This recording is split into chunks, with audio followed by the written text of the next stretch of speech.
Bonjour monsieur, vous pouvez vous présenter?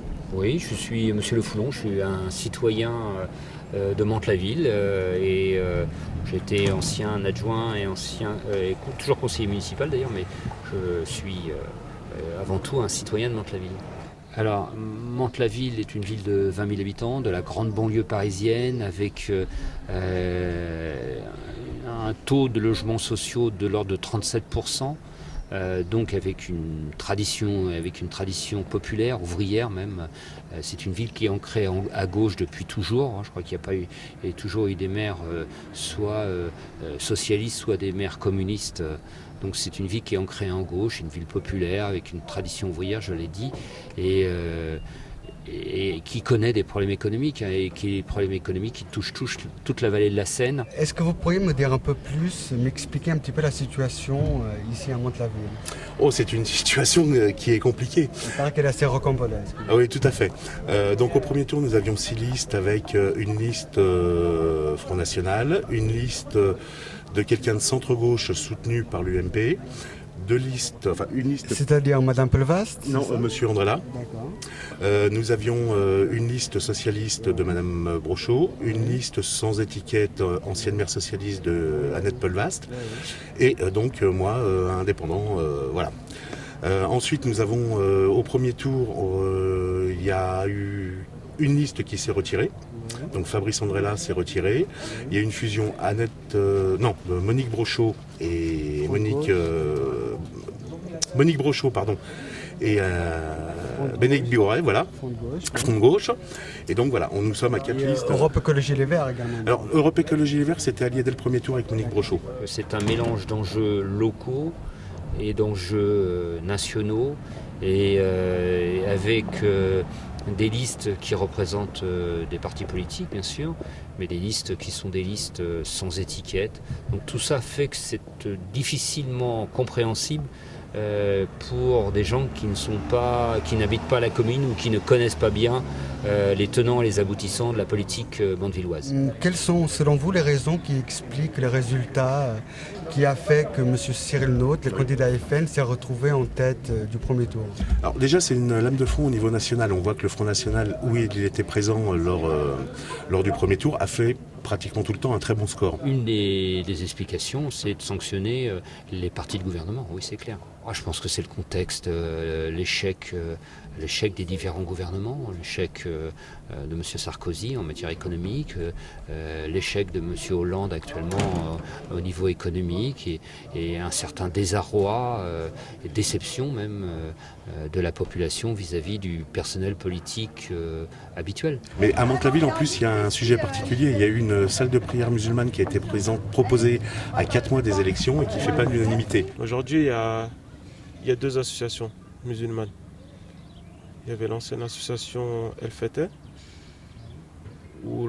qui gère la principale mosquée actuelle. Et aujourd'hui, il y a une association qui a été créée. L'association des musulmans en Mantes Sud. Aujourd'hui, il y a une petite guéguerre entre ces 2 associations. C'est-à-dire que la mairie a vendu l'ancienne trésorerie à la nouvelle association. Mais la nouvelle association n'avait pas de fonds. Elle a vendu l'ancienne trésorerie à hauteur de 600 000 euros.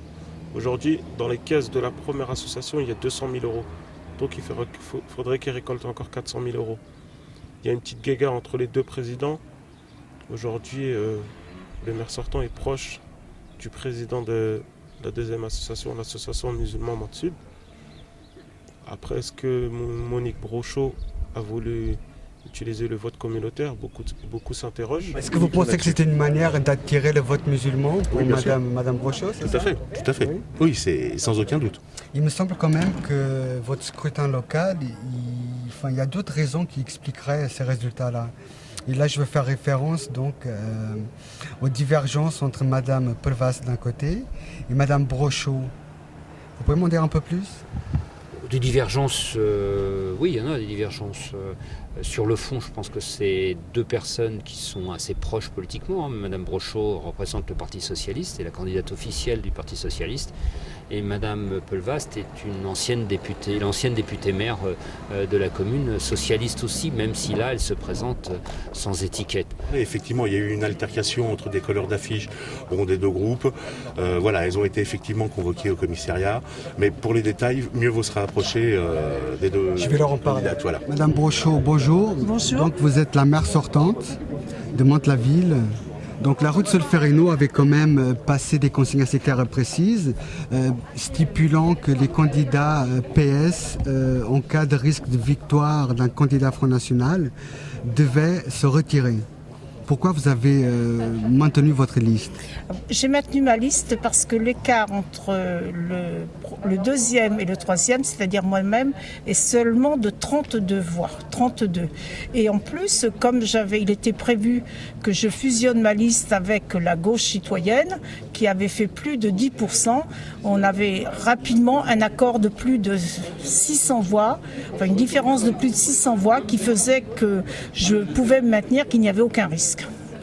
Vous avez eu un retour de la part du Parti Socialiste? Tout à fait. À partir du moment où j'ai fusionné ma liste avec celle de la gauche citoyenne, il n'y a eu aucun problème pour que je conserve l'investiture PS. Mais vous avez quand même menacé de barrer les candidats qui se maintenaient? Certes, mais Annette Pelvast n'avait pas l'investiture socialiste et du fait de cette fusion de listes et du faible écart, je pouvais me maintenir avec l'accord de Solferino. Maintenant, j'aurais aimé avoir quelques précisions concernant votre histoire avec Madame Pelvast, Annette Pelvast, donc la candidate d'hiver gauche, parce qu'apparemment la campagne n'a pas été de toute tranquillité. Alors c'est une campagne qui a été extrêmement difficile. Je peux vous assurer que je n'ai jamais été convoquée par le commissariat comme ça a pu être relayé par certains médias. Dans la presse écrite. Dans la presse écrite, tout à fait. Je suis simplement allée 2 fois au commissariat pour porter plainte sur des graffitis qui avaient été mis sur les panneaux officiels, sur mes panneaux officiels, porter plainte sur un piratage du compte Facebook de la ville, mais je n'ai jamais été convoqué au commissariat. On a eu une campagne où il y a eu des promesses de fête avec de l'argent, une campagne, des fausses promesses extrêmement horribles. Et c'est pour ça. De la part de qui? Pour des supporters d'Annette Pelvast. Et c'est pour ça aussi que j'ai décidé de me maintenir. Et quand je vois que certains candidats qui se sont retirés, qui maintenant appellent à voter pour moi en disant on veut des élus propres, je suis fière de m'être maintenue. Et vous ne pensez pas que ça pourrait être là également une forte explication pour le vote FN? Alors ça peut être une forte explication. Moi je voulais une campagne propre, j'ai fait une campagne propre. Et j'en suis fière. Vous conviendrez qu'il y a quand même une petite ambiance de polar ou de mauvais western? C'est une ambiance effectivement très très mauvais western, vous avez raison. Bon, est-ce que vous pensez que le Parti Socialiste dans son ensemble peut remonter la pente? Alors là, ça appartient, je dirais, au chef de l'État. Et je sais qu'il y a un remaniement en cours et vraiment, ça devient urgent. Mais j'ai parlé de l'image. L'image du Parti Socialiste. Mais ce que fait parce que ça commence apparemment par les élections locales.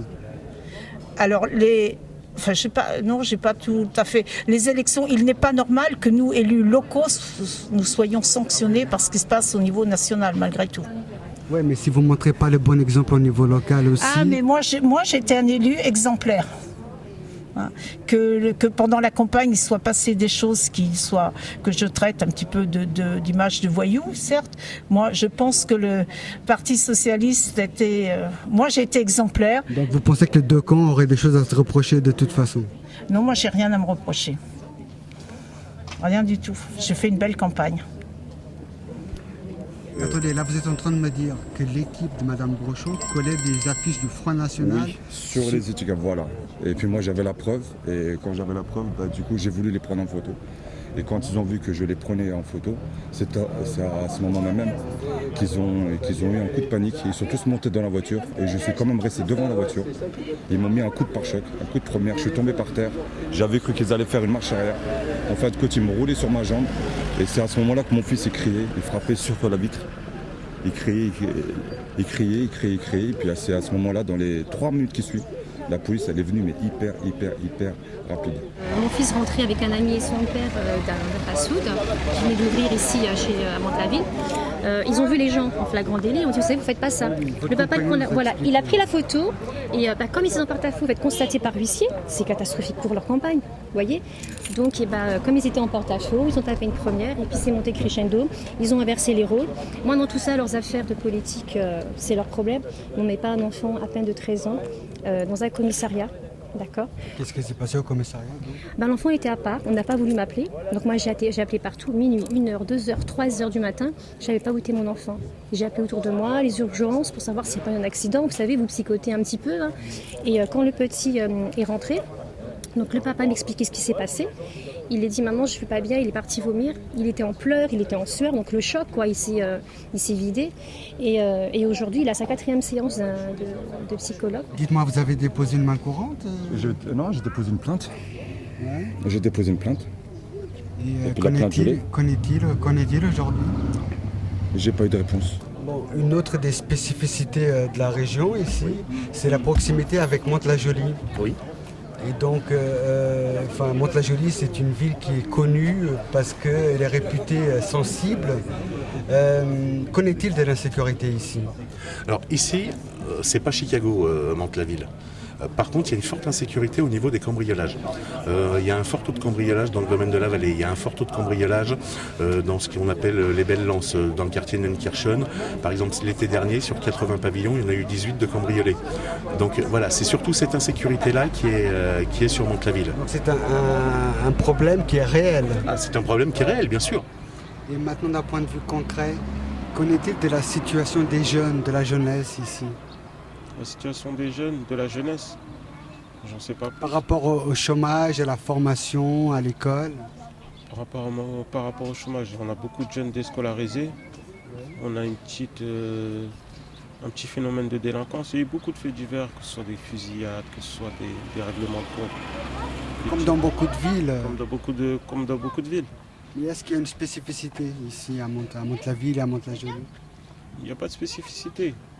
D'ordinaire, Mantes-la-Ville, c'était une commune calme.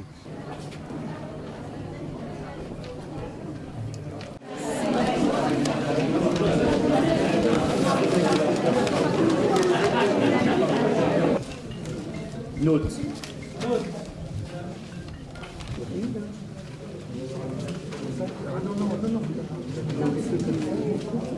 Brochot.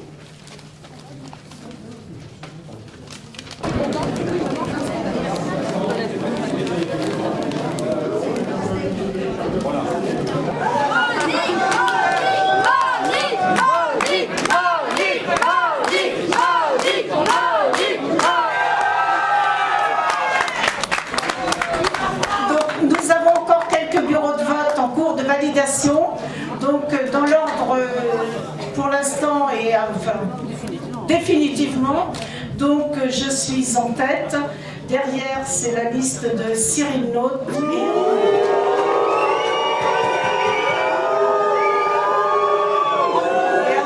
en 3e position la liste d'Annette Pelvas.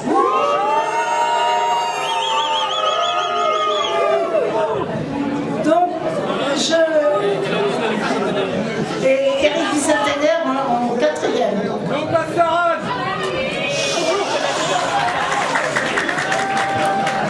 Donc je voudrais remercier les électeurs qui m'ont mis posé en tête.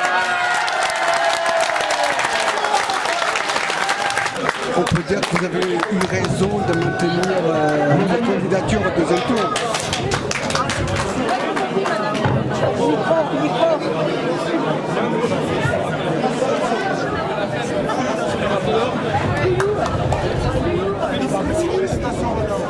Je vais répondre effectivement directement. Effectivement, je vois que j'ai bien fait de maintenir notre liste avec la liste de Bénédicte Borret, puisque ce rassemblement était payant. Et c'est un rassemblement vraiment gagnant. On a bien fait de fusionner nos 2 listes.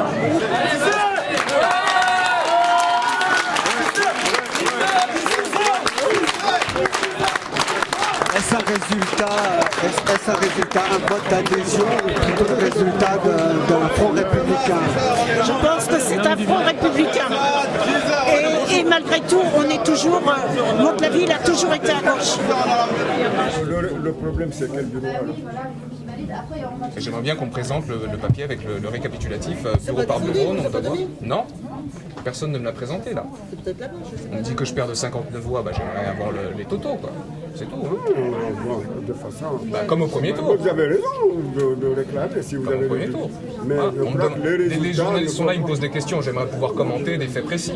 Sinon, je réponds à n'importe quoi là. De toute façon. Il y a combien de voix d'écart au premier tour? Les bureaux. J'étais premier devant Madame Pelvast et il y avait. Moi j'ai fait 1266 et j'ai fait 21,66% et Madame Pelvast elle a fait 20,15, donc c'était très serré. Et Madame Brochot était troisième. Et donc là on me dit que je perds de 59 voix, oui c'est pas beaucoup. C'est le chiffre qui revient d'une cinquantaine de voix, oui. J'aimerais bien avoir les chiffres précis parce que je me méfie un peu, surtout quand il y a un si faible écart. Et surtout quand ça se joue sur un ou deux bureaux, parce que je suis premier sur... il y a 13 bureaux, je suis presque premier sur une dizaine, et il y a 2 bureaux où je perds, et très loin derrière. Donc, Il y a plusieurs bureaux de vote à recompter, donc je ne peux pas proclamer les résultats pour l'instant. Je vous remercie. Pourquoi s'être précipité alors? Vous savez, c'est des militants qui sont dans les bureaux qui annoncent, et puis après, quand ça arrive, voilà, il y a eu une erreur de report, donc on est obligé de recompter. Donc après recomptage, voici les résultats. Donc ensemble pour Mantes-la-Ville à gauche, 1966 voix, 29,35%, donc c'est en deuxième. Mantes-la-Ville Bleu Marine, 2027 suffrages, 30,26% qui arrive en premier. Ambition pour Mantes en mouvement. Mantes en mouvement, donc 810 suffrages exprimés, 12,09. Et ambition pour Mantes-la-Ville, 1895 voix pour 28,29%. Donc vous allez trouver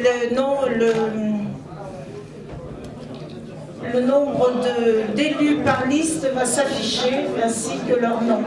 Je vous remercie, je vous demande de vous disperser, de quitter la salle dans le calme. Merci.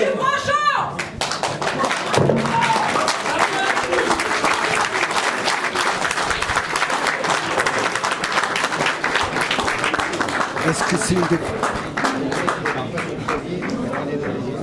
Le message est clair. Il ne peut pas s'exprimer.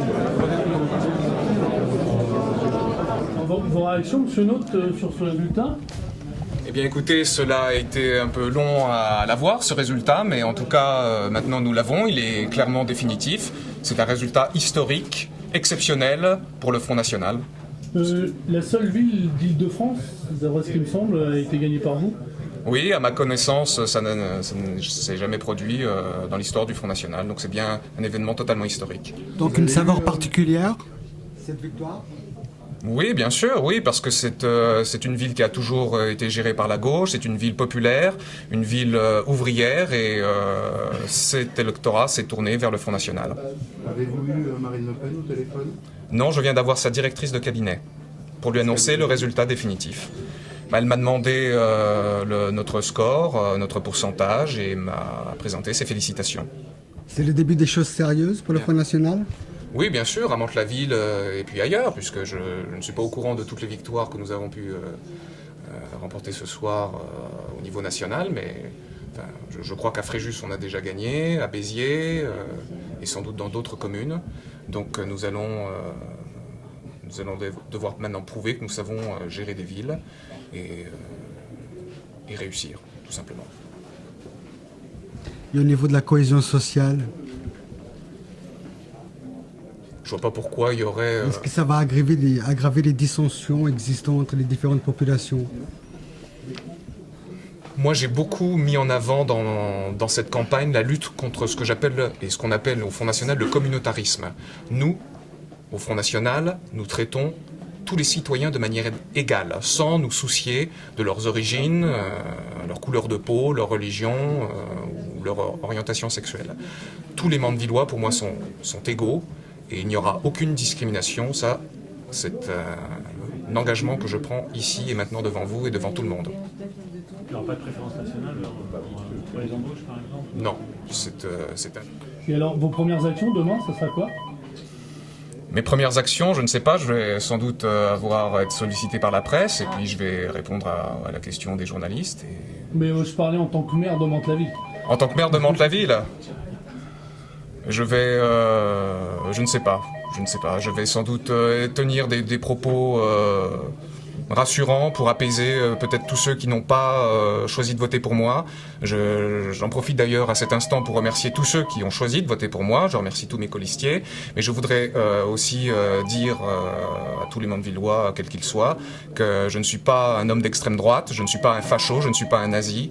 Et je suis au contraire quelqu'un qui prône la réconciliation dans l'égalité. Voilà.